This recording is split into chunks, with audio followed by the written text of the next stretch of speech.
really big. I missed you when you came to England a few years ago, so it's a real honour for me to sit here with universal consciousness and say thank you.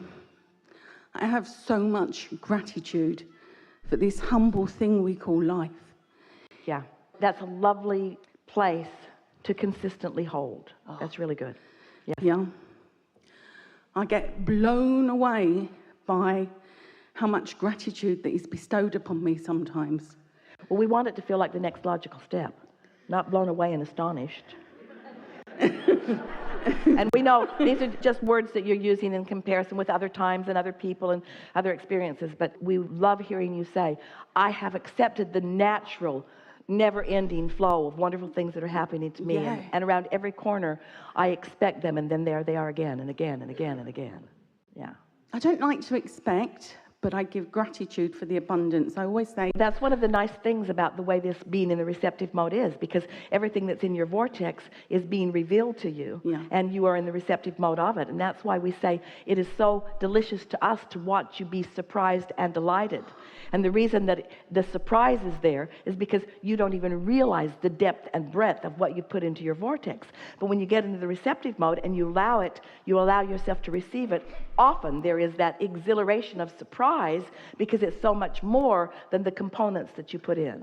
Definitely, yeah. I do get a little bit distressed sometimes when I hear what you've been saying to the other people, and you know, we all have this higher vortex that we want to step into, and it's really upsetting that you can't give it to your family and friends when you see them in despair and in the 3D world.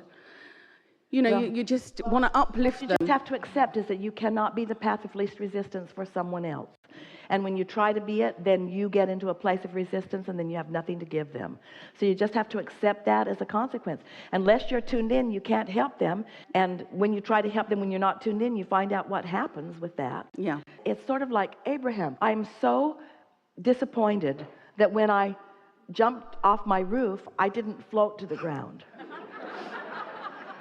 It's really distressing to me that the law of gravity slammed me hard and broke my legs.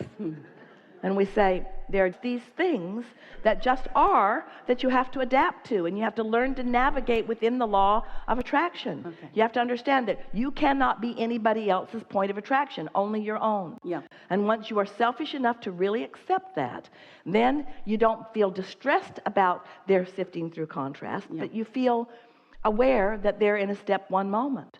One of the things that we've been saying recently, and we think it's a really good conversation to have here, is that step one is ask. Contrast causes you to do that. Step two is source answers. You've heard this until you don't want to hear it anymore. Step three is you get into the receptive mode so that you can be a receiver of ideas and inspiration. Step four is you master that. You just get so good at that it's easy to be in step four, and when you're not, you know how to get back there. And step five is no longer being mad at yourself when you're in step one. But step five, did you hear that? That matters. You've heard it before. You didn't have a big response to it like you did the first time you heard it. But we want you to understand, step five also means not being upset when somebody else is having a step one moment. Understanding the contrast that is necessary for them. Seeing them put things into their vortex. Think about their inner being, stirring up their contents of their vortex.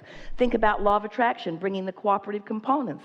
Think about it bubbling up. Think about what's possible for them. Think about what you might enlighten them to. Think about what power of example you might offer because you understand about your vortex. Think about how your feeling good might lead them to begin to make the correlation between your feeling good and what's unfolding in your life. You only teach through the clarity of your example. And the laws of the universe will back you up every single time, all day, every day. Totally. Thank you.